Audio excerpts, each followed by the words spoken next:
الخلق وأنور الخلق وأكمل الخلق من الحسن والسدارة والولاية والحكاية والهداية والأمانة والإمامة هو عدوة نظمة قدوة رتبة أسوة حسنة سعيد إلى سدرة المنتهى في ليلة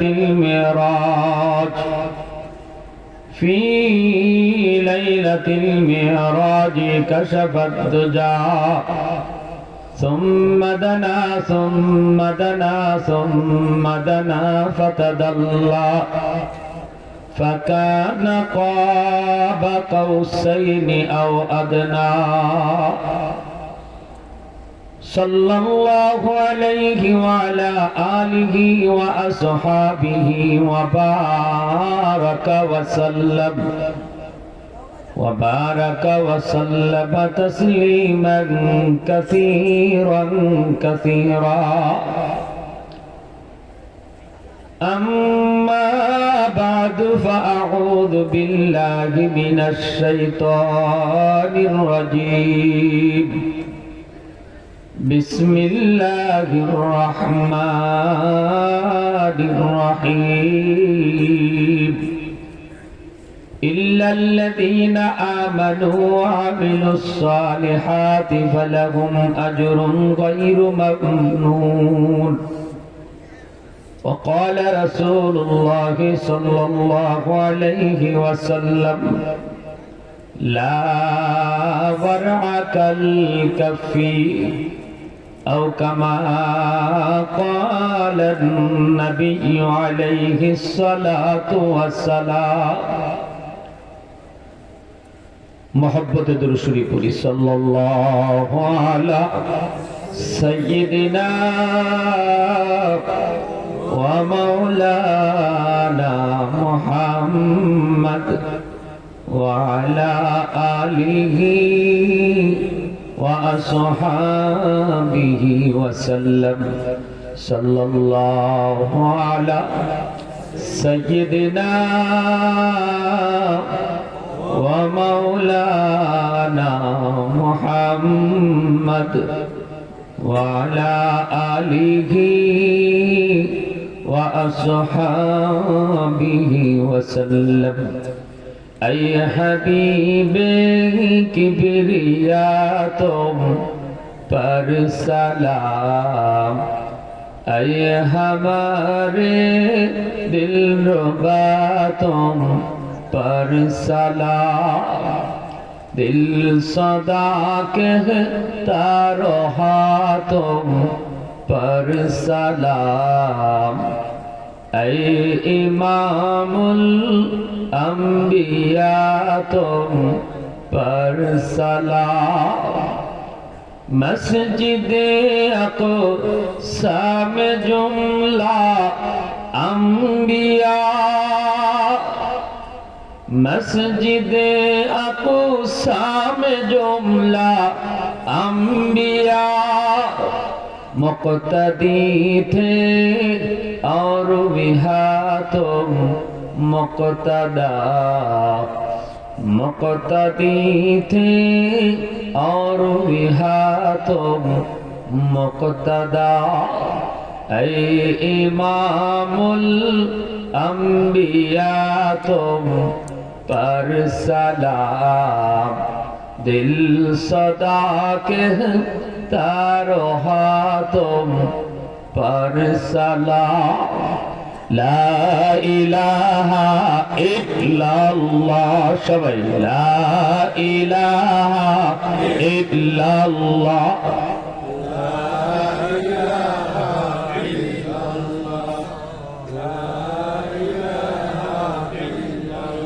محبت لا الہ الا اللہ لا الہ الا اللہ হৃদয়ের জানালাটা খুলে দাও না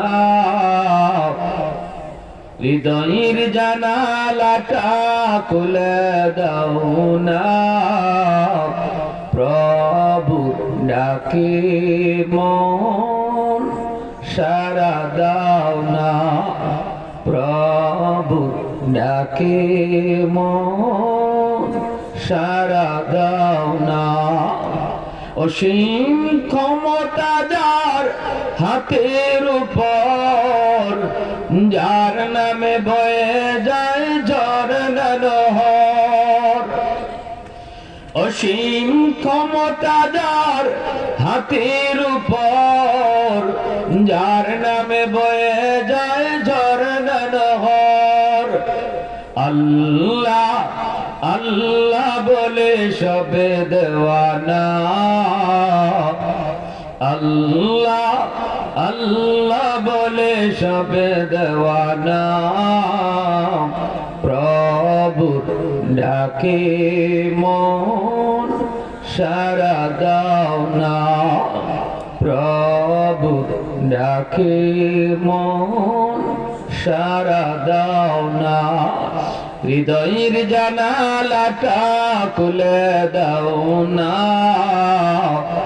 প্রভু ডাকে মন সারা দাও না। আল্লাহ আল্লাহ আল্লাহ আল্লাহ আল্লাহ আল্লাহ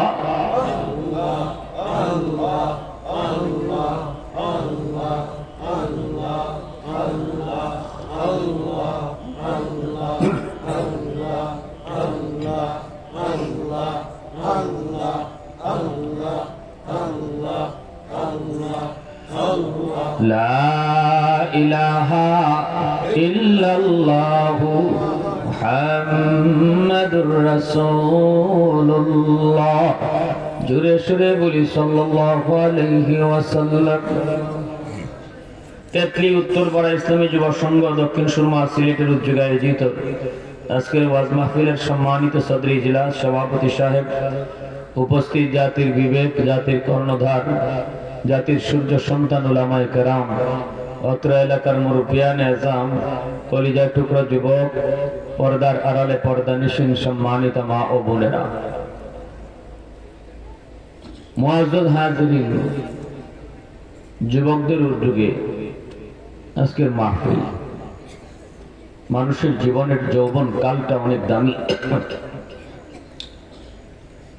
যৌবনের ইবাদত একজন যুবককে খুব সহজে আল্লাহ ওলি বানায় দেয়। এই জমিনে যত আল্লাহ ওলি হয়েছেন, প্রত্যেকে ওলির দফতরের নাম লেখাইছেন যৌবনকালে। কারণ একজন যুবক যৌবনে গুনাহ করার সুযোগ ছিল, তার গুনাহ করার শক্তিও ছিল। তা সত্ত্বেও যে যুবক, এখানে এই যুবক হতে আসে কেন?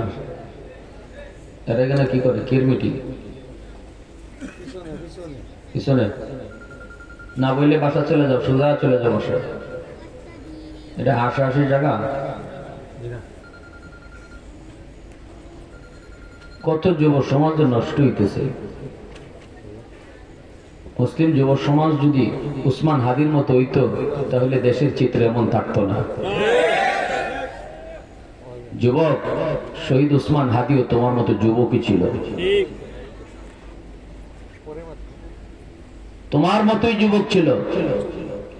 ইউনিভার্সিটিতে পড়েও সে আল্লাহকে খুশি করছে। ইউনিভার্সিটিতে পড়েও দিলের ভিতরে রাসূলের প্রেম নিয়ে ঘুরছে, যার কারণে আল্লাহ তার এত সম্মানী বানিয়ে দিয়েছে। সে নিজে অলঙ্কিত হয়েছে, বাপ মারে অলঙ্কিত করছে।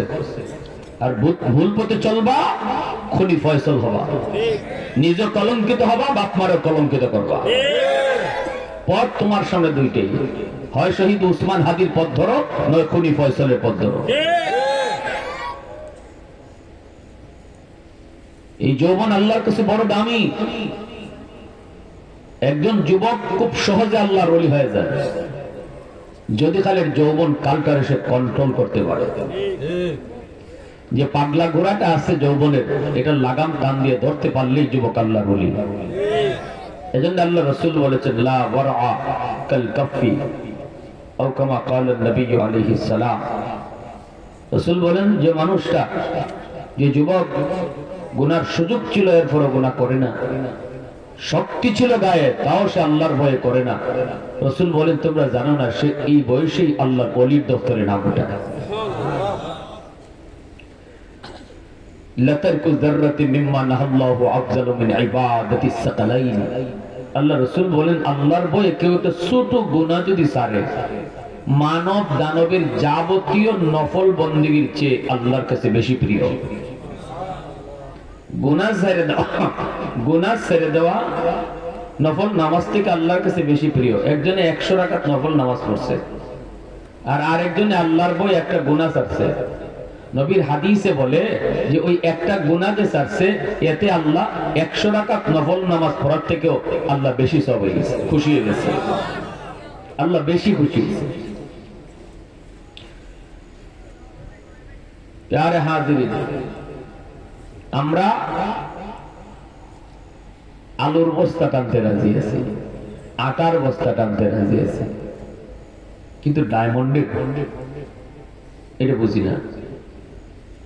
সারাদিনে আলুর বস্তা টাইনে যত লাভ করবেন, পকেটে একটা ডায়মন্ড লয়ে ঘুরেন, 1000 লাভ হবে। ডায়মন্ড হলো গুনাহ ছাড়া, জোরে কর সুবহানাল্লাহ। ডায়মন্ড হলো গুনাহ ছেড়ে দেওয়া। এটা ডায়মন্ড সোনার উপর চেয়েও দামি। আমরা নামাজ পড়তেই ওইটা খুব ভালো বুঝি, রোজা রাখান লাগবে ওইটাও খুব ভালো বুঝি, তসবিহ পড়তেই ওইটাও খুব ভালো বুঝি। আলহামদুলিল্লাহ এগুলো আমল করতেছি, করা দরকার, কিন্তু মিশা কথা সারণ লাগবে ওইটা কম বুঝি,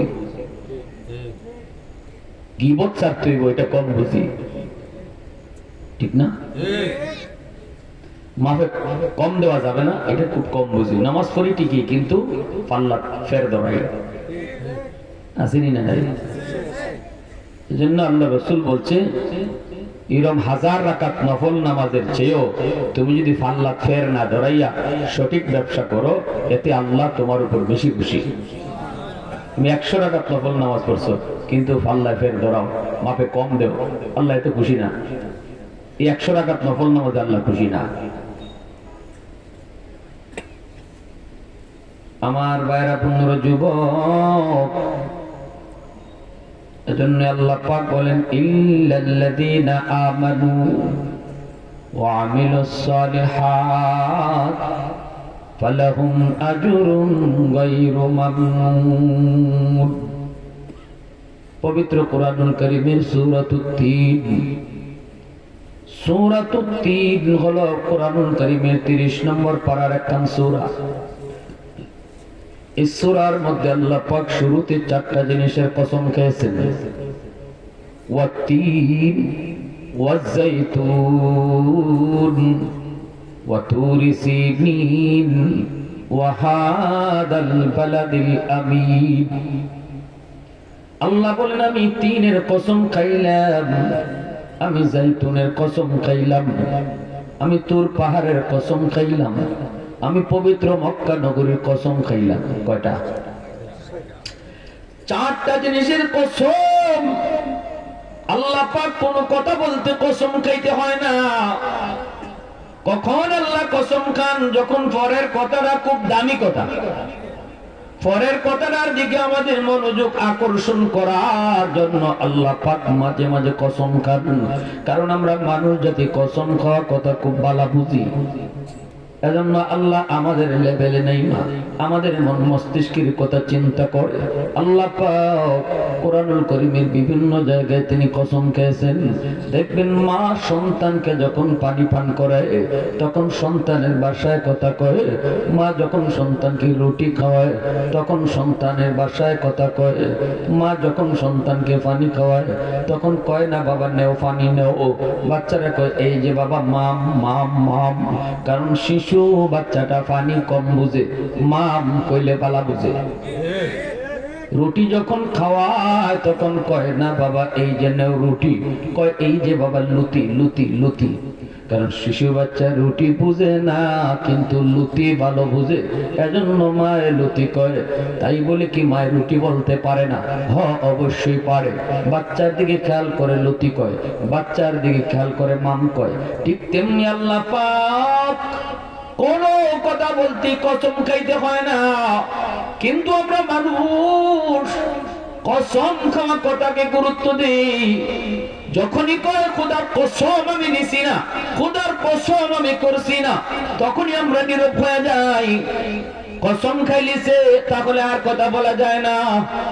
ঠিক তেমনি আল্লাহ পাক বলে বান্দা শুন, আমি একটা নয়, দুইটা নয়, তিনটা নয়, চারটা কসম খাইতেছি। আমার কথাটা শুনে মন দিয়ে শুন। আল্লাহু আকবার বলে রাখো।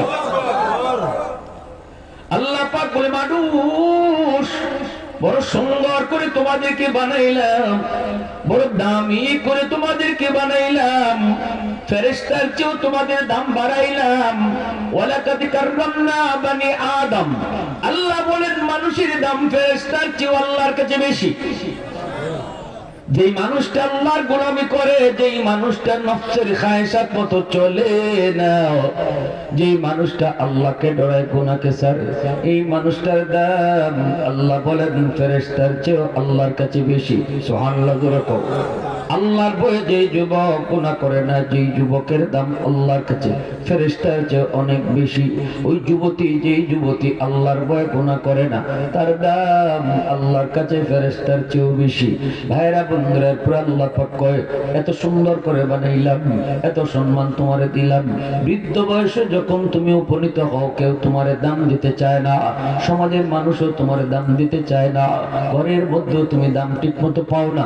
সন্তানে কয় আব্বা তুমি এখন বুড়া হয়ে গেছো, কম কথা কও। বউও কয় তুমি এখন কম কথা কও। বাচ্চা কাচ্চারা এখন জোয়ান হইছে, ওদের কথা মতো চলন লাগবো। সমাজেও যখন তুমি সত্য কথা বলতে চাও, মানুষেরও কয় মে এখন বুড়া হয়ে গেছো, আগের মতো তুমি হাউক দিও না, আস্তে কথা কও। আল্লাহ পাক কয় যখন বৃদ্ধ হয়ে যাও কেউ তোমারে দাম দিতে চায় না, আগের মতো সম্মান তুমি পাও না। কিন্তু আমি আল্লাহ বলি রে বান্দা শুন শুন শুন, আমি কসম করে বলি ওই বয়সে আমি তোরে দামি বানায় দিব।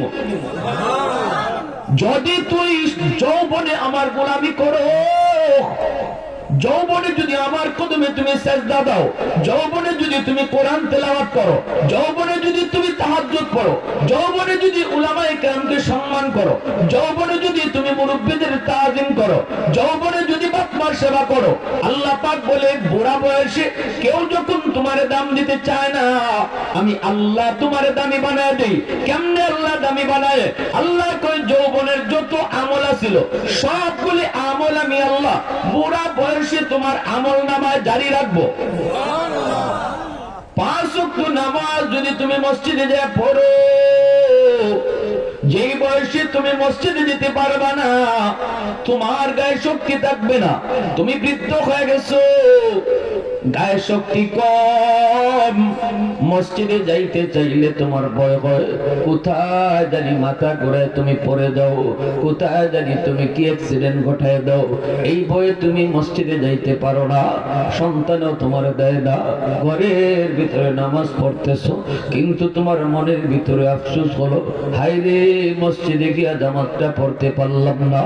আল্লাহ ফেরেশতাদেরকে ডাক দিয়া বলতেছে ফেরেশতারা শুন, আমার বান্দার গায়ে যতদিন শক্তি ছিল ততদিন তো মসজিদে গিয়ে জামাত পড়েছে, এখন তো শক্তি নিজে নিজে কয় নাই রে, আমি আল্লাহ তারে বুড়া বানিয়ে দিছি। যদি আগের মতোই শক্তি থাকতো আজও সে মসজিদে যাইতো। অতএব যদি আমার বান্দা ঘরে নামাজ আদায় করেছে তবুও তার আমল নামায় তোমরা মসজিদে জামাতের সওয়াব উঠায় দাও। ইল্লাল্লাযীনা আমানু ওয়া আমিলুস সালিহাত ফালাহুম আজরুন গায়রু মামনুন। আল্লাহ বলে কোন আমলই আমি কাটবো না, সবগুলি আমল তোমার বুড়া বয়সে জারি থাকবে, যৌবনে তুমি যা করছো সব তোমার জারি থাকবে। তাহাজ্জুদের নামাজ তুমি পড়তা, এখন তোমার গায়ে শক্তি না, ঘুমায় রইছো, উঠতে পারো না, ঘুমায় রইছো, তাহাজ্জুদের সময় অভ্যাস থাকার কারণে তোমার ঘুম ভাঙলো ঠিক, কিন্তু ওঠার শক্তি নেই, উঠার মতো তোমার শক্তি নেই। আল্লাহ পাক রব্বুল আলামিন কয় বান্দা আফসোস করিস না। সুবহানাল্লাহ। ও বান্দা তুই আফসোস করিস না রে, আফসোস করিস না, আফসোস করিস না। তুই তো নিজে নিজে পোড়া খাও নাই, নিজে নিজে গায়ের শক্তি তুমি খাও নাই, আমি আল্লাহ তোমার বিছানায় ফেলাইয়া দিছি। অতএব আফসোস করো না, ঘুমায় থাকলেও তোমার আমল নামায় তাহাজ্জুদের সওয়াব আমি আল্লাহ উঠায় দিব। সুবহানাল্লাহ। আওয়াজ দিয়ে কোন না সুবহানাল্লাহ, আরো জোরে কোন না সুবহানাল্লাহ, আরো জোরে আল্লাহু আকবার। প্রশংসা করব কার? আরো জোরে কার? ওয়াহদাতি কি হিফাজত নেহি বেকুওয়াতে বাজু, वहदत की हिफाजत नहीं बेकुवत बाजू, आती नहीं कुछ काम हाक़ल खुदादार, आती नहीं कुछ काम हाक़ल खुदादार।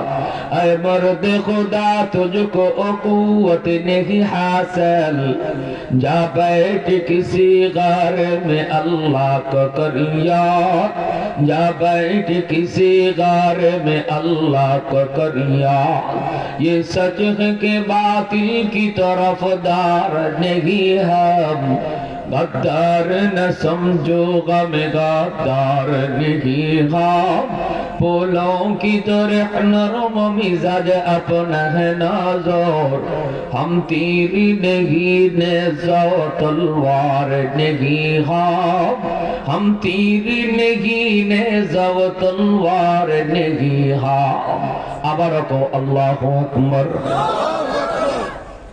প্রতিদিন মাগরিবের পর ফজরের পরে তুমি কোরআন তেলাওয়াত করেছো, এটা ছিল তোমার গায়ে যতদিন শক্তি ছিল, চোখে যতদিন তোমার পাওয়ার ছিল, তোমার দায়মি আমল। তুমি প্রতিদিন কোরআন তেলাওয়াত করতা। একটা বয়স তোমার একদিন আসবে রে আল্লাহর গোলাম, যেই বয়সে তোমার চোখে পাওয়ার থাকবে না, কোরআন পড়তে চাইলেও তুমি পড়তে পারবা না। কিনা জোরে বলো। এই চোখের পাওয়ারটা নিবে কে? জোরে বলেন। আল্লাহ যদি মানুষের কাছে এই অফার দিতেন, এই সুযোগ দিতেন যে তুমি সারা জীবন জন থাকতে চাও না বুড়ো হইতে চাও, পৃথিবীর কোনো মানুষ কি বুড়ো হইতো? সবাই জন থাকতো। তুমি সুস্থ থাকতে চাও না অসুস্থ হইতে চাও, পৃথিবীর কোনো মানুষ অসুস্থ হইতো? সবাই সুস্থ থাকতো। এই জন্য আল্লাহ পাক কয় এই অসুস্থ হওয়াটা তো আমার বান্দার ইচ্ছাধীন না, আমি আল্লাহ তার অসুস্থ বানাইছি। বোরা হওয়াটা তো তার ইচ্ছাধীন না, আমি তার বৃত্ত বানাইছি। হ্যাঁ, চোখের পাওয়ারটা তো নিজে নিজে সে ক্ষয় নেই, আমি তার চোখের পাওয়ার কেড়ে নিয়েছি। অতএব আমার বান্দা যেভাবে আগে চোখের পাওয়ার থাকতে কোরআন তেলাওয়াত করতো, আজকে পড়তে পারে না বিদায় আমল বন্ধ রেখো না। আল্লাহ বলে তার আমল নামায় প্রতিদিনের মতো কোরআন তেলাওয়াতের সওয়াব উঠায় দাও।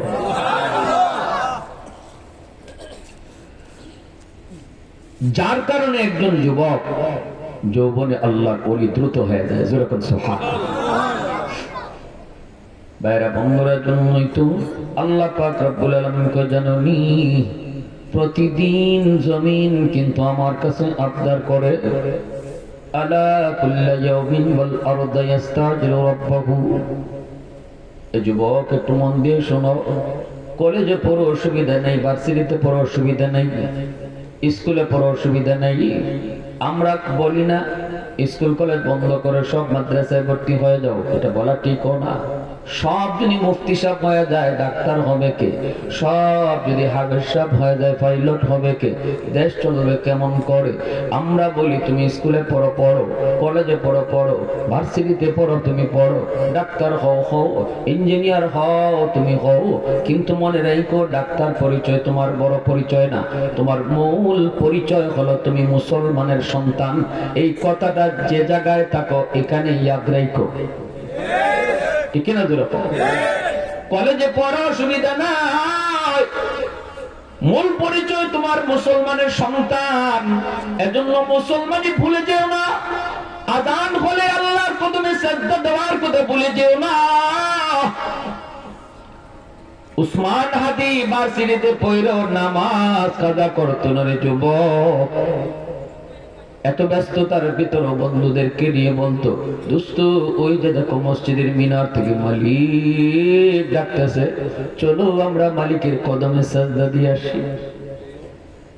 দিলের ভিতরে আল্লাহর প্রেম, দিলের ভিতরে খাঁটি দেশপ্রেম ছিল বিদায় আল্লাহ তার নাম চমকায় দিছে। রক্তের ভাইয়ের জন্য ভাই এত কাঁদে না, রক্তের ভাইয়ের জন্য ভাই এত কাঁদে না। উসমান হাদির জন্য মানুষ যেভাবে কাঁদছে, আজও আজও রাত নাই দিন নাই, কবরের পাশে কি পরিমাণ কান্নাকাটি, কোরআন তেলাওয়াত আর দোয়া চলছে। একটা মানুষ আল্লাহর কাছে কত প্রিয় হইলে পরে আল্লাহ তার মর্যাদা এত বাড়ায়। সুবহানাল্লাহ। এজন্য আল্লাহ রাসূল বলে, তুমি যদি আল্লাহকে খুশি করতে পারো তাহলে আল্লাহ পাক তোমার মহব্বত মানুষের কলিজায় ঢুকায় দিব। নবীর হাদিস। এজন্য ওলি আল্লাহদেরকে মানুষই তো মহব্বত করে, কারণ ওলিরা আল্লাহকে খুশি করছে আর আল্লাহ মানুষের কলিজায় তার মহব্বত ঢুকায় দিছে। এজন্য বলি যুবক, জানো নেই উসমান হাদির মতো যুবকের দাম আল্লাহর কাছে কি পরিমাণ। হাদিসে কুদসি শুনাইতেছি, শোনো। আল্লাহ পাক রব্বুল আলামিন কয়, জমিন প্রতিদিন আমি আল্লাহর কাছে আবদার করে, আলা কুল্লা ইয়াউমিন ওয়াল আরদা ইস্তাজিলু রাব্বাহু ওয়াল বাহরা ইস্তাজিলু রাব্বাহু ওয়াল মালাইকাতু ইস্তাজিলু রাব্বাহু।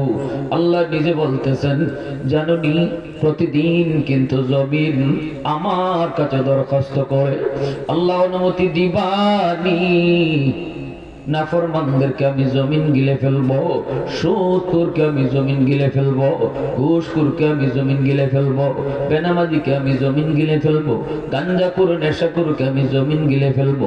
আর আমি জমিনের উপর হাঁটতে দিব না, আর আমি জমিনের উপর দিয়ে চলতে দিব না। ও মালিক, এই নাফরমানের পায়ের বোঝা আমি জমিন আর কতকাল নিতাম। আসবিরু ইলা মাতা আসবিরু, ধৈর্য ধরবো তো আর কতকাল আমি ধৈর্য ধরবো। সুদখোরের পাঁচতলা বাড়ির বোঝা আমি জমিন আর কত কাল নিব। আল্লাহু আকবার, জোরে বলো।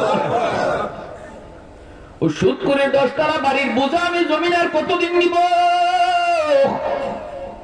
আল্লাহ তুমি অনুমতি দাও, আবতালিউ ইবনা আদম ফি কারি, নাফরমানদেরকে আমি গিলে ফেলি।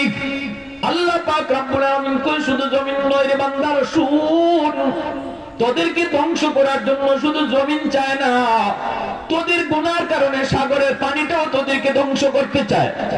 কক্সবাজার সমুদ্র সৈকতের পাড়ে গিয়া কত অন্যায় করো, কত যুবক কত যুবতী গুনার কাজে মত্ত হয়, সাগরের পানিটা গুনাহ দেখে আর আল্লাহর কাছে কান্দে, ডাক দিয়া কো, মালিক আর সইতে পারি না, আর কত গুনাহ দেখবো গো আল্লাহ।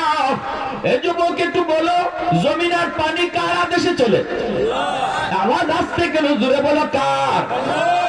এই জমিন আল্লাহর আদেশের অপেক্ষায়, পানি আল্লাহর আদেশের অপেক্ষায়। ইশারা পাইলেই জমিন কাঁপুনি দিয়ে উঠবো। 5.9 পয়েন্টের একটা কাঁপুনি দিয়ে গেছিল মাসখানেক আগে জুম্মার দিন। এতে করি বাংলাদেশের কি অবস্থা, বাবা সন্তান তো দৌড় দিছে, খবর নেই, মা সন্তান রেখে দৌড় দিছে, সন্তানের খবর নেয় না। আল্লাহ বলে, এমন 5 আর 10 নয়, 100% ঝাঁকুনি দিতে চায় জমিন, আমি আল্লাহ জমিনের ধমক দিয়ে আটকায় রাখি। সুবহানাল্লাহ। সাগরের পানিটা কয়, মালিক একটু কম নাও, সিডোর একবার নাও। ও মালিক, সিডোর একবারে হবে না, ওই নাফরমানদের জন্য মুহূর্তে মুহূর্তে সিডোরের প্রয়োজন। যে পানি জমিন ডুবায় দেয়, মানুষকে ডুবায় দেয়, অসংখ্য লাশ পানিতে বাসায় নিয়ে যায়। ওই যে বরিশালে সিডর হয়েছিল, ঢাকা থেকে আমরা উলামায়ে কেরাম ত্রাণ নিয়ে গেছিলাম। বরগুনা পাথরঘাটা সুন্দরবন এরিয়াতে আমি গেলাম, সেখানে যা লাইন ধরে মানুষদেরকে টাকা দিতেছি, নগদ টাকা। একজন মানুষ এসে বলতেছে, হুজুর এই যে মেয়েটা আপনার সঙ্গে নিয়ে আসলাম, ওর নাম হলো সুমি, 7 বছর। এই মেয়েটার পরিবারের 6 জন, মা বাবা ভাই বোন একজনও নাই, কোথায় লাশ আমরা তাও জানি না, বাড়ি ঘরের চিত্র পর্যন্ত নাই। অথচ এই মেয়েটা সাঁতার জানতো না, আল্লাহ তার কুদরতে মেয়েটারে বাঁচায় রাখছে। চোখের পানি চলে আসলো, মেয়েটারে খুলে দিলাম। মেয়েটা কান্না করে আব্বু আব্বু আব্বু, কই তার বাবা, কই মা, কার কাছে এখন লালিত পালিত হবে রে যুবক? তার ভবিষ্যৎ, তার দুনিয়ার জীবন কেমন জানে না। কোলে নিলাম, চোখে পানি রাখতে পারি না। হুজুর, আমরা পানিটা চলে যাওয়ার পর যখন হাঁটতেছি, বাড়ি ঘরের চিহ্ন পর্যন্ত নাই, ঘরের বিটারা পর্যন্ত চেনা যায় না কার ঘর কোথায় ছিল। ওই অবস্থায় আমরা কান্নার আওয়াজ শুনতে পেলাম। ডানে তাকাই বামে তাকাই, বাচ্চার কান্নার আওয়াজ কোত্থেকে আসে কেউ বুঝি না। হঠাৎ করে একজনে কয়, বাইরে এই মাটির উপরে কান্না না, ওই যে দেখ তাল গাছের উপর থেকে কান্নার আওয়াজ আসতেছে। আমাদের একজন তাল গাছ ভাইয়া ভাইয়া উপরে, ওইটা থেকে তাল গাছের পাতার ঝুপড়ির মধ্যে আল্লাহ তার কুদরতে সাঁতার না জানা ছোট বাচ্চাটারে আল্লাহ তার কুদরতে বাঁচায় রাখছে। সাঁতার জাননেওয়ালা মানুষ গুলার লাশ কোথায় গেছে কেউ জানে না, কিন্তু আল্লাহ অবুঝ একটা বাচ্চারে আল্লাহ তার কুদরতে বাঁচায় রাখছে। আল্লাহু আকবার। সাগরের পানিতে আমি যাই নামলাম, বঙ্গোপসাগরে আমি নিজে যাই নামছি, নাইমা পানিটা একটু হাতে নিছি, হাতে নিয়ে চোখে পানি ধরে রাখতে পারি না, পানিটার সাথে আমি নিজেই কথা বলতেছি। এ সাগরের পানি, তোরে এখন দেখলে মনে হয় তুই কিছুই বুঝো না, কিন্তু গত দুদিন আগে না তুই এলাকায় ভূমিকম্প চালায় দিলি, তাণ্ডব চালায় দিলি, তুই কার ইশারায় চলো? পানি যেন জবাব দেয়, আমি আমার মালিকের ইশারায় চলি। আল্লাহু আকবার। পানি যেন জবাব দেয়া কয়, আমি যেমন শান্ত তেমন অশান্ত, একটা ইশারার অপেক্ষায় শুধু থাকি, একটা ইশারার অপেক্ষায় শুধু থাকি। এজন্য আল্লাহ পাক কইলেন, এই দুনিয়ার নাফরমানের দল, তোরা যারা আমি আল্লাহরে নাকশ করে চলো, তোমরা যারা নিজের মন মতো চলো, আমি আল্লাহরে বেজার করে তোমরা চলো, জানোনি তোমাকে ধ্বংস করে দেওয়ার জন্য যেখানে দাঁড়ায় আছো এখানে তোমার কবর বানায় ফেলার জন্য জমিন আমার কাছে আবদার করতেছে। আল্লাহ ওই যে নাফরমান আমার উপর দাঁড়ায় রয়েছে, একটু অনুমতি দাও, মুহূর্তের ভিতরে আমি জমিন ফেটে যাব, ওরে জিন্দা খবর দিয়ে ফেলবো। আল্লাহ পাক কয় থাম, কারণ মানুষ বানাইছি আমি আল্লাহ, মানুষের কষ্ট দেখলে আমি আল্লাহর কষ্ট লাগে। সুবহানাল্লাহ। এ জমিন তুই তো মানুষ বানাস নাই, মানুষের ধ্বংস দেখলে তোর তো মায়া লাগবে না? মায়া তো লাগবে আমি আল্লাহর কারণে। মানুষ কেমনে বানাইছি জানোনি? আসমান আল্লাহ বানাইছেন কুন ফায়াকুন বইলা, জমিন আল্লাহ বানাইছেন কুন ফায়াকুন বইলা, ফেরেশতা আল্লাহ বানাইছেন কুন ফায়াকুন বইলা, কিন্তু আমারে আপনারে আল্লাহ পাক কুন ফায়াকুন বলে বানায় না। আমারে আপনারা যখন আল্লাহ বানাইছে, আল্লাহ বলে খালাকতু বিয়াদিয়া, আমি আমার নিজের হাত লাগাইয়া বান্দা বান্দিরে বানাইছি। যেই মানুষে আমি আল্লাহ নিজের হাত লাগাইলাম, জিব্রাইল বানাইতো আমি হাত লাগাইছি না, খালি কইছি জিব্রাইল হয়ে গেছে। জান্নাত বানাইতো হাত লাগাই না, শুধু কইছি হয়ে গেছে। কিন্তু তুই আব্দুর রহিম, আব্দুল করিম, আব্দুল জব্বার, আজকে তুই যে আমার নাফরমানি করো, আমার সাথে চ্যালেঞ্জ করে তুই নাফরমানিতে লিপ্ত হয়েছো, তোরে বানাইতে আমি আল্লাহ আমার কুদরতি হাতটা লাগায়া তোরে বানাইছি। এত মায়া করে যে মানুষকে আমি আল্লাহ বানাইলাম, এই মানুষকে ধ্বংস করে দিতে বুঝি আমি আল্লাহর মায়া লাগবে না।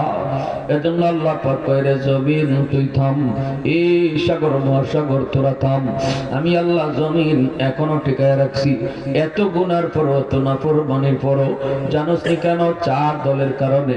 লাউলা মাশাইকুরকা ওয়াশবাবু খুশা ওয়াল আতফালু রুদ্দা ওয়াল আনআমু রুদ্দা লাজআলতুস সামাআ হাদিদা والأرض كالصفا والتراب رمادا وما أنزلت من السماء قطرا وما أنبت من الأرض نباتا بل أنزلت عليكم العذاب صبا আল্লাহ পাক রব্বুল আলামিন কয় আমি যখন দেখি জমিনের ভিতরে একদল যুবক যৌবনের পাগলামি করে না, আমি যখন দেখি এই জমিনের ভিতরে এমনও কিছু যুবক আছে যেই যুবকের গুনাহ করার সুযোগ ছিল, যেই যুবকের গুনাহ করার শক্তিও ছিল, রাতের অন্ধকারে বন্ধুদের সাথে চুরি করার ডাকাতি করার সুযোগ ছিল, গাঞ্জা খাওয়া ইয়াবা খাওয়ার সুযোগ ছিল, কিন্তু এরপর যুবক কয় কেউ না দেখলেও দেখেন আমার আল্লাহ।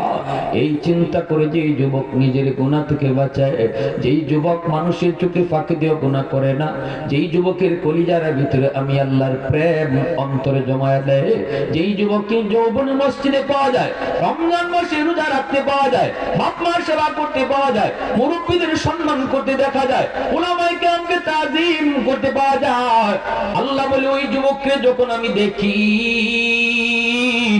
তখন ওই যুবকের খাতিরে আমি আল্লাহ এই জমিন টিকায় রাখি। আরেকটু আওয়াজ দেয়া করোনা সুবহানাল্লাহ, আরেকটু জোরে করোনা সুবহানাল্লাহ। এ যুবক, তোমার মতো নামাজি যুবকের উসিলায় আল্লাহ জমিন টিকায় রাখছে, এটা আল্লাহ নিজে কইতেছে। তোমার মতো রোজাদার যুবকের উসিলায় আল্লাহ জমিন টিকায় রাখছে, তোমার মতো দাড়িওয়ালা যুবকের উসিলায় আল্লাহ জমিন টিকায় রাখছে, তোমার মতো টুপিওয়ালা যুবকের উসিলায় আল্লাহ জমিন টিকায় রাখছে, তোমার মতো বাপ মার সেবা করনেওয়ালা যুবকের উসিলায় আল্লাহ জমিন টিকায় রাখছে। এই কথাটা আল্লাহ হাদিসে কুদসির মধ্যে আল্লাহ নিজে কইতেছে। যতদিন পর্যন্ত জমিনের মধ্যে এমন যুবক বলে থাকবে, আল্লাহ বলে আসমান আসমানের জায়গায়, জমিন জমিনের জায়গায় আমি দাঁড় করায় রাখবো। আওয়াজ দিয়ে করোনা সুবহানাল্লাহ, আরো জোরে করোনা সুবহানাল্লাহ। প্রশংসা করব কার, আরো জোরে কও কার। হৃদয়ের জানালাটা খুলে দাও না, হৃদয়ের জানালাটা খুলে দাও না, প্রভুর ডাকে মন সারা দাও না, প্রভুর ডাকে মন সারা দাও না। অসীম ক্ষমতা যার হাতের উপর, যার নামে বয়ে যায় ঝরনা নহর। ঠিক কিনা? আরেকটু জোরে কও ঠিক কিনা? অসীম ক্ষমতা যার হাতের উপর, যার নামে বয়ে যায় ঝরনা নহর। আল্লাহ আল্লাহ বলে সবে দেওয়ানা, আল্লাহ আল্লাহ বলে সবে দেওয়ানা, প্রভুর ডাকে মন সারা দাও না, প্রভুর ডাকে মন সারা দাও না। হৃদয়ের জানালাটা খুলে দাও না, প্রভুর ডাকে মন সারা দাও না। খলিফাতুল মুসলিমিন হযরত ওমর তার রাজ্যের ভিতরে যুবকদের কলিজা আল্লাহর ভয় কেমন আছে এটা দেখবার লাগি ছদ্মবেশে বের হইছেন। কারণ ইনি তো বুঝেন, রাসূলের হাদিস বুঝেন, আল্লাহর কথাটা বুঝছেন। আল্লাহ কয় যে জমিনে যুবক থাকবো আল্লাহ বিরু, এই জমিন আল্লাহ আযাব গজব থেকে বাঁচায় রাখবো। হযরত ওমর বাইরেছেন, দেখি আমার রাজত্ব আযাব গজব থেকে কদ্দুর বাচ্চা রয়েছে, দেখি যুবকদের কলিজায় ভয় কেমন আছে। যাইতে যাইতে দেখেন মরুভূমিতে এক যুবক বকরি রাখালি করে। মনোযোগ আছে সবার? কষ্ট হইতেছে? ওমর নিজের পরিচয় না দিয়া বলতেছেন, যুবক একটা বকরি আমার কাছে বিক্রি করে ফেলো, অনেকগুলি টাকা দিব। যুবক বলতেছে, আমি তো বকরির মালিক না, আমি রাখাল। ওমর নিজের পরিচয় না দিয়া বলতেছেন, একটা ছাগল বেচলে মালিকে টের পাইতো না, অনেকগুলি ছাগলের পালের মধ্যে তোমার একটা ছাগল মালিকের টের পাবে না। দেখো সুযোগ আছে, টেহা আছে কিন্তু লেজ্জাটা। দোকানের কর্মচারী তুমি, এতগুলি মাল মালিকে তোমার কাছে আমানত রেখে গেছে, এই মালের ভিতরে একটা মাল যদি তুমি বিক্রি করে ফেলো, মালিকে হয়তো টের পাবে না, ঠিক না? কিন্তু ওই যুবক বলতেছে না, আমার মালিক বড় চালাক, বের করার সময় গন্যা গুন্যা বাইর করে, আবার বিকালবেলা ঢুকাইবার সময় গন্যা গুন্যা ঢুকায়। একটা যদি কম হয় ধরা পড়ে যাব। হযরত ওমর তখনও পরীক্ষা করেন যুবকরে, এ যুবক, একটা যদি তোমার মালিকে কম পায় তাহলে বলবা কাদ আকালাহু যিব, বাঘে খাই গেছে। কি কইবা? ওইখানে বাঘ ভাল্লুক আছে যে পাহাড়ের কাছে রাখে, এটা হয়তো তোমার জানেন বিদায় কইছেন, কইও বাঘে খাইছে। তখনই যুবক বলতেছে, মুসাফির কে তুমি? চিনি না, চেনার প্রয়োজন নাই। তবে যেই কথাটা তুমি বলছো, আমি যদি বলি বাঘে খেয়ে ফেলেছে, 100% আমার মালিক বিশ্বাস করবে, কারণ আমি কোনোদিন জীবনে মালিকের সাথে না কারো সাথে মিথ্যা বলি না। আমার মালিক জানে আমি জীবনে কোনোদিন মিথ্যা বলি না। অতএব আমি যদি বলি বাঘে খেয়ে ফেলেছে, মালিক বিশ্বাস করবে 100%, কোনো সন্দেহ নাই। কিন্তু মুসাফির, তুমি আমার একটু কইয়া দাও, আইনাল্লাহ, আমি আসমানের মালিক রে কই রাখমু? রাস্তা কও সুবহানাল্লাহ। দুনিয়ার মালিক রে আমি বুঝ দিলাম মিছা কথা কইয়া, কিন্তু আসমানের মালিক রে কি কইয়া বুঝ দিমু? দুনিয়ার মালিকরে আমি ঠকাইলাম, কিন্তু আসমানের মালিকরে কি করে ঠকাইমু? কারণ আসমানের মালিকের চোখে তো ফাঁকি দেওয়া যায়। দরজা বন্ধ করলেও সবের চোখে ফাঁকি দেওয়া যায়, আল্লাহকে ফাঁকি দেওয়া যায় না। পানির নিচে গেলেও আল্লাহকে ফাঁকি দেওয়া যায় না, মাটির তলে গেলেও আল্লাহকে ফাঁকি দেওয়া যায় না, রাতের অন্ধকারে সবাইকে ফাঁকি দেওয়া যায়, কিন্তু দেওয়া যায় না কারে? আরো জোরে কও, কারে? এই কথাটা যার অন্তরে থাকবো, আল্লাহ পাক রব্বুল আলামিন সে যত মুসিবতের মধ্যে পড়ুক, আল্লাহ তার মুসিবত খুলে দিব। যেমন ভাবে হযরত ইউসুফ আলাইহিস সালাম, জুলেখা কইছিল ইউসুফ, 7টা গেটের ভিতরে ঢুকায় বলছিল, ইউসুফ মনের আশা পূরণ করো, মনের বাসনা পূরণ করো। ইউসুফ আলাইহিস সালাম বলেন, ইন্নী মাআদাল্লাহ, আমি আল্লাহর ভয় পাই, আমার আল্লাহর আশ্রয় চাই, আমার আল্লাহ সব দেখে। জুলেখা তখনও মূর্তির পূজা করে, শোকেসের উপরে ছোট একটা মূর্তি ছিল। জুলেখা কয়, ঠিক আছে, দেবতার মুখ ডাকি লইতেছি। দেবতাও দেখতো না, কাপড় দিয়া দেবতার মুখ ঢেকে ফেলছে। এইবার ইউসুফ আলাইহিস সালাম বলতেছে, জুলেখা, তুমি যার পূজা করো তার মুখ ঢাকা যায়, কিন্তু আমি যার সাজদা দেই তার মুখ ঢাকা যায় জোরে খাও। এই কইয়া দৌড় দিছেন, ও মালিক, দরজা পর্যন্ত যাওয়া আমার কাম, তালা খুল্লা দেওয়া তোমার কাম। দৌড় দিয়া দরজা পর্যন্ত গেলেন, আস-সাইয়ু মিন্নি ওয়াল ইতিমামু মিনাল্লাহ। দরজা পর্যন্ত গেলেন, সাথে সাথে আল্লাহ তালা খুলে দিল। দরজা এর পরেরটাও গেলেন, তালা খুলে দে আল্লাহ। দৌড় দে ইউসুফ, তালা খুলে কে? আল্লাহ। দৌড় দে নবী, তালা খুলে কে? আল্লাহ। এজন্যই কারণ তার দিলের ভিতরে ছিল, কেউ না দেখলেও দেখেন আমার আল্লাহ। আল্লাহ কই, এই চিন্তা, এই ভয় যার অন্তরে থাকবে, যেখানে তোমার দরজা হবে সেখানে আমি খুলে দিব। সুবহানাল্লাহ জোরে কও। যেখানে তোমার জীবনের যত ঘাট আসবে সব ঘাট আমি আসান করে দিব, যদি তুমি দিলের ভিতরে এই ভয় রাখো, কেউ না দেখলেও দেখেন আমার আল্লাহ, কেউ না দেখলেও দেখেন আমার আল্লাহ, কেউ না দেখলেও দেখেন আমার আল্লাহ। বিপদে যদি পড়ো, বিপদ থেকে উদ্ধার করব, কুদরতি হাতে উদ্ধার করব। ইউসুফ আলাইহিস সালাম পার হয়ে গেলেন 7টা গেট। জুলেখা পিছন দিক দিয়ে জামা ধরে টান দিল, জামা পিছনে ছিঁড়ে গেল, জুলেখার জামাই সামনে হাজির। এইবার জুলেখা কত বড় চালাক, কয় স্বামীরে কই দেখছনি, যারে তুমি ঘরে আইলা পানছো, ঘরে আইনা পুত করে পালছো, ঘরে আইনা মায়া করে পালতেছো, সেই আজকে তোমার স্ত্রীর সাথে অন্যায় করতে চাইছে। নিজের দোষটা ইউসুফ আলাইহিস সালামের উপরে চাপায় দিছে। নাউজুবিল্লাহ। এমন বাংলাদেশে এমন আসেনি না নাই? করে একজনে দোষ দেয় আরেকজন, ঠিক নাকি? ওই যে মেসাবে মেসাবে মেসাবে, বাকি 3 আঙ্গুলে হেরে বাঁশ দিয়া কয় হিবাই না পিবাই ইবাই ইবাই, ঠিক নাকি? আঙ্গুল দেয় মেসাবের দিকে, আর 3 আঙ্গুলে দেয় হের বাই দিকে।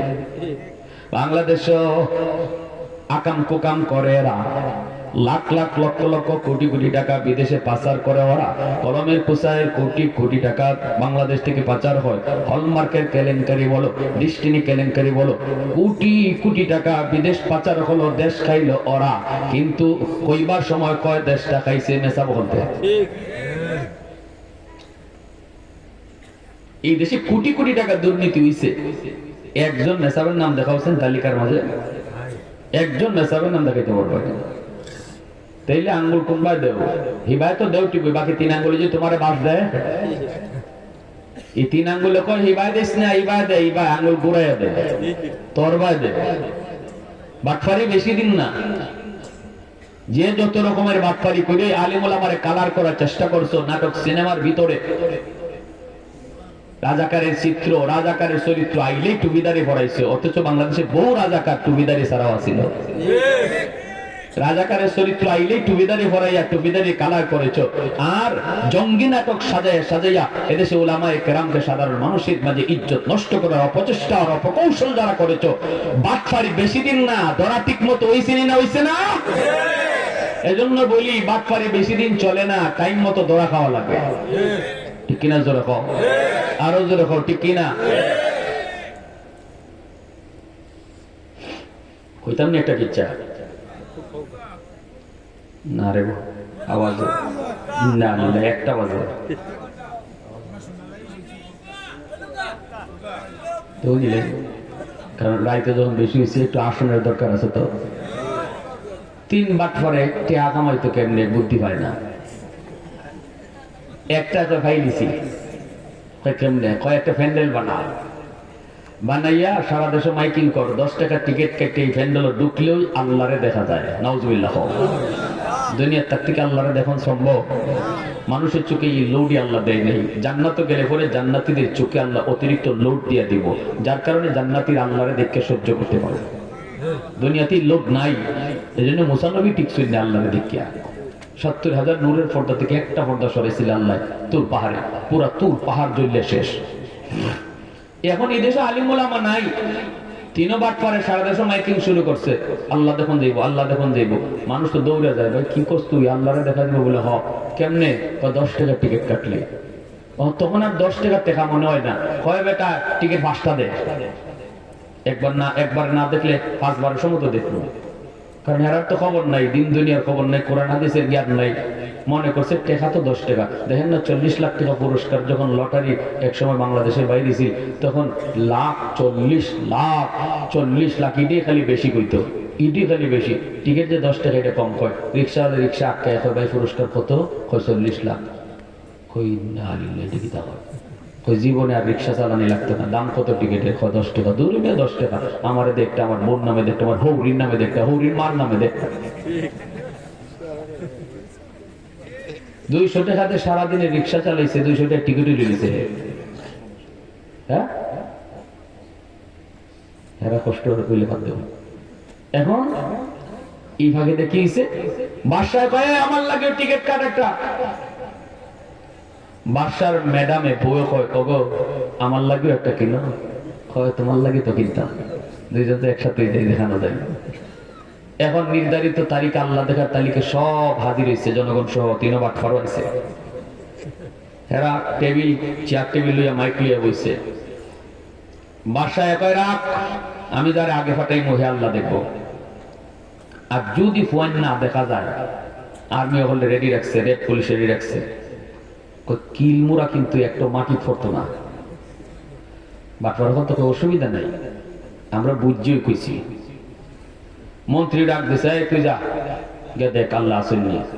মন্ত্রী ভিতরে ঢুকছে, ঢুককে দেখে ভাই আল্লাহর বংশ নেই, দেয়নি এভাবে সামনে পিছনে আল্লাহ বলতে কই হে ভাই দিব খালি আইয়া কইব সারলে। তখনই বাটফাররা মাইকে কয়, শোনেন সবাই আল্লাহ দেখতে পাবে, কিন্তু যার বাপের ঠিক নাই হে আল্লাহ দেখতে পাইতো না।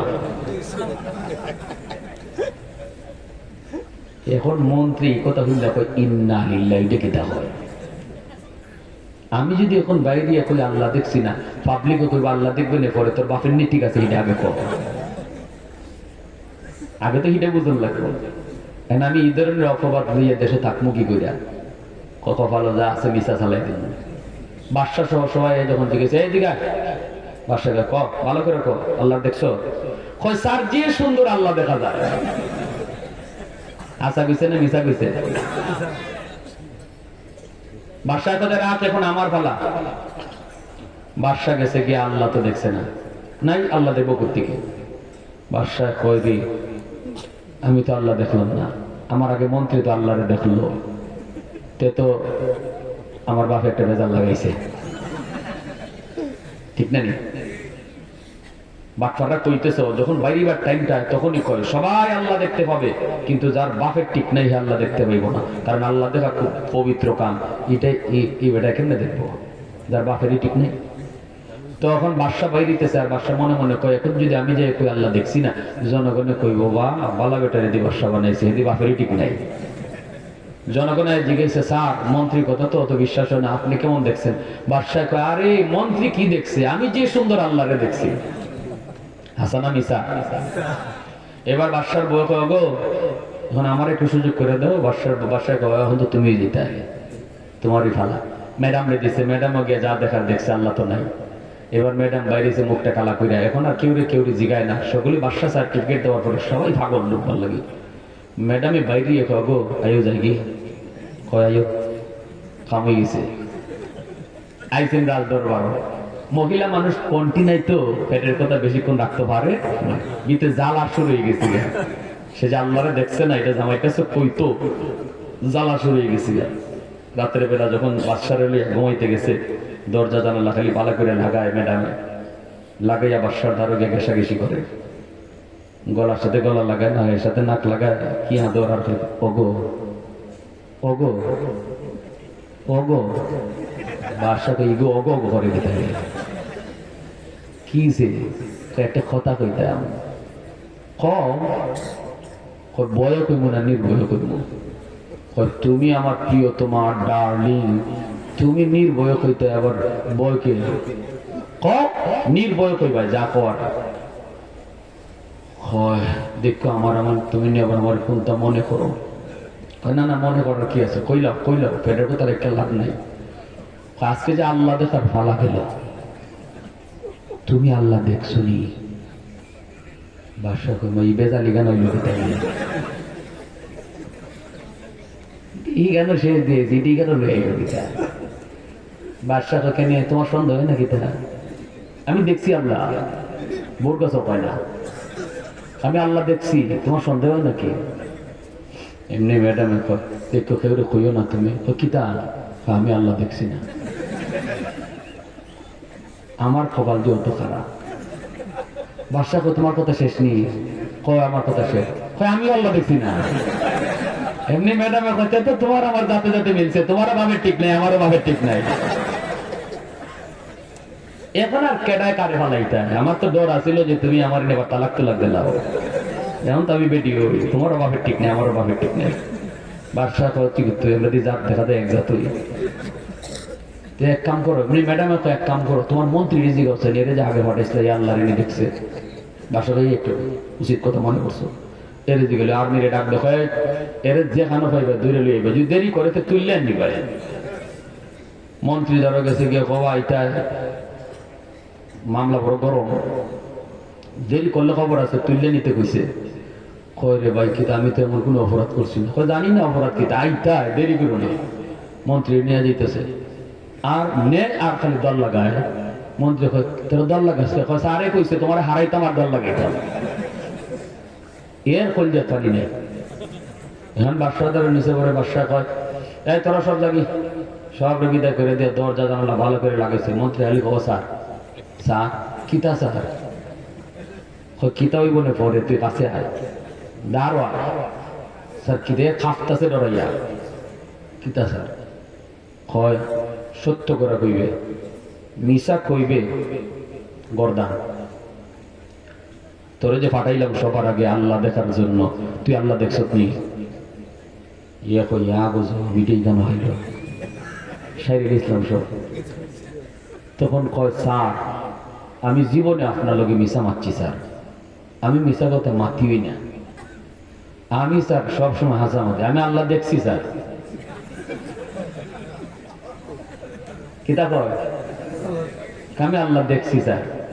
আমি মিশা মাতি না স্যার, আমি মিশা মাতি না স্যার, সত্যি স্যার, আমি আল্লাহরে দেখছি স্যার। বাদশাহ কই হারামির এমনি হইতো না, আমারটা কম লাগবো। এমনি বাদশাহ কয় দেখুন একটা কথা কই, তোর তো কপাল বড় বালা, তুই আল্লাহরে দেখছ, কিন্তু আমরা দুইজনের কপাল যে অত খারাপ, আমার আর তোর মেডানের, কেউ রে কইস না। কয় না স্যার, কইতাম না, কিতা স্যার, আমরা আল্লাহ দেখছি না। এমনি চোখ বড় বড় করে দিছে, বড় বড় করে কয় স্যার হাসা স্যার দেখছেন না? না আমরা দেখছি না, কেউ রে কইস না।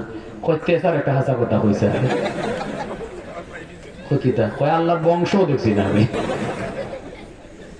হতে কইলে না, কই কেমনে কইতাম, কিতা কই বুঝছেননি, খালি যদি কই আল্লাহ দেখছি না তেই কইব তোমার বাপের নেই, ঠিক আছে। এই কথা শুনলে পরে কেডা কইতো স্যার আমি ডরে কইছি না। এমনি বাদশা আর্মি হলে ডাক দিয়েছে, তাড়াতাড়ি লো বাটার হলে ধরো, ফেসতে লাগাইছে ওই কথা, ঠিক কিনা? এরা লাগাইছে না ওই কথা, গিয়া দেখে এরা বস্তার মধ্যে টাকা ঢুকাইয়া যাইতে ঢুকাইতেছে, খালি যাইতো, গিয়ে ওই শুরু হয়েছে আর কি বাদাম মাটিত নাই আর সব খালি শুরু হয়েছে। এই যে বাটপাড়ি করলো, শেষ পর্যন্ত ধরাটা একবারে জায়গা মতো হয়েছে না, হয়েছে না? ঠিক তেমনি বাংলাদেশে উলামায়ে কেরামকে নিয়ে যারা 17-18 বছর যাবত খালি রং খেলছো, আর কিছু হইলেই সব দুষ খালি হিবায় দিছো, হিবায় দিছো, হিবায় দিছো, ঠিক মতোই ধরাটা পাইছো আর সত্য প্রকাশ পাইছে, ঠিক কিনা? মিথ্যা বেশি দিন লাস্টিং করে না, সত্য একদিন বিজয় হয়। যা আল হক ওয়া জাহাকাল বাতিল, হক আসবে আর মিথ্যা দূর হবে, ঠিক কি না?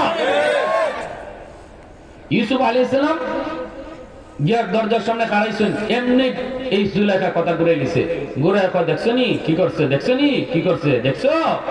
ইউসুফ আলাইহিস দেখছে, ওরে বাপ রে, মহিলারে, যে মহিলা ঠাস করে ফলটি লিছে। ইউসুফ আলাইহিস সালাম ওখানে আমি অন্যায় করছি না, আপনার বউ আমার এনে ভিতরে হারাইছে। জুলেখা কই ইউসুফ দোষী, ইউসুফ আলাইহিস সালাম এখন জুলেখা দোষী। এতে করে এখানে তাফসীরি কিতাবে লিখছেন, আপনার উপরে যদি কেউ একটা মিথ্যা অপবাদ দেয়, তখন নীরব থাকুন, নাই প্রতিবাদ করবেন। নীরব যদি থাকো তাহলে বোঝা গেল তুমি এর ভিতরে আসো।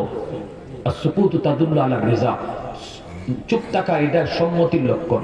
অতএব মিথ্যা অপবাদ কেউ দিলে তুমি অন্তত প্রোডাকশন করো, তুমি যদি মাইর করা দরকার নাই, না আমি করি নাই, এতটুকু বলতে হবে তোমাকে, ঠিক কিনা? জোরে কও। আর যদি চুপ নীরব থাকো, এরপরে তোমার ইচ্ছা মতো মারে, আর কিতা কইতাম, এটা কিতা কইতাম, শুধু মার্কা কথা হইতো না, কোন লাগবো আমি করছি না, আমি করছি না, এটা যেমন ইউসুফ আলাইহিস সালাম বলছে, না আমি না, আমি করি নাই, দোষ করছি জুলেখা। এখন জুলেখার জামাই কি করব, কেমনে সমাধান দিব? দুধের বাচ্চা সাক্ষী দিয়ে বইছে, দুধের বাচ্চার জবান খুলে দিয়েছে কে? দুধের বাচ্চাই কইতেছে, যাবো না আমি আপনারে কই। আপনি দেখুন ইউসুফের জামা সামনে সিরা না পিছে সিরা? যদি সামনে সিরা হয় তাহলে ইউসুফ দোষী, আর পিছে সিরা থাকলে জুলেখা দোষী, কারণ জুলেখা পিছিয়ে টান দিছে। তখন এই জুলেখার জামাই দেখে ইউসুফ আলাইহিস সালামের জামা পিছনে সিরা, সাথে সাথে প্রমাণ হয়ে গেছে ইউসুফ নির্দোষ আর জুলেখা দোষী। সাক্ষীর আল্লাহ দেওয়াইছে দুধের বাচ্চারে দিয়ে, ঠিক না? কারে? যার দিলে ছিল, কেউ না দেখলেও দেখেন আমার আল্লাহ, আমি সবাইকে ফাঁকি দিতে পারবো, আল্লাহকে ফাঁকি দিতে পারবো না। ওই দিলের ভিতরে যার অন্তরে এই চিন্তা থাকবো আর সে গুনাহ থেকে বাঁচবো, ওই বিপদের মুহূর্তে আল্লাহ তার কুদরতিভাবে বাঁচাইয়া দিব। জোরে কও না সুবহানাল্লাহ। এজন্য আমার ভাইয়েরা বলতেছিলাম, আল্লাহ বলে, শোনো জমিন, আমি আল্লাহ, এই জমিনে যতদিন এমন যুবক থাকবে যে যুবকরা আল্লাহকে ভয় করে, আমি আল্লাহরে ডরায় চলে, যতদিন এরা আমার গোলামি করবে, আমি আল্লাহর ভয় অন্তর নিয়ে চলবে, ওই যুবকগুলি থাকবে, তো আমি জমিন টিকায় রাখবো। সুবহানাল্লাহ। আর দেরি করলাম না, রাত অনেক হয়ে গেছে। যা কিছু আলোচনা হলো, আল্লাহ আমাদের সবাইকে আমল করার তৌফিক দান করুন। বিশেষ করে গায়ের শক্তি যতদিন আছে, সুস্থতা যতদিন আছে, এতদিন আমরা সুস্থতার নিয়ামতের কদর করি। যুবক যারা আছো, হাতে ধরে পায়ে ধরে বলি, উসমান হাদির পথ অনুসরণ করো, উনি ফয়সলের পথে যেও না, উসমান হাদির পথ অনুসরণ করো। কলেজে পড়ো, ভার্সিটিতে পড়ো, শুধু অনুরোধ করবো হাত জোর করে, নামাজটা ভুলে না। আর মুসলমানের সন্তান তুমি, এই পরিচয় তোমার সবচেয়ে বড় পরিচয়, এটাই মূল পরিচয়। এই মূল পরিচয়টা কখনো ভুলে যেও না। আল্লাহ তৌফিক দান।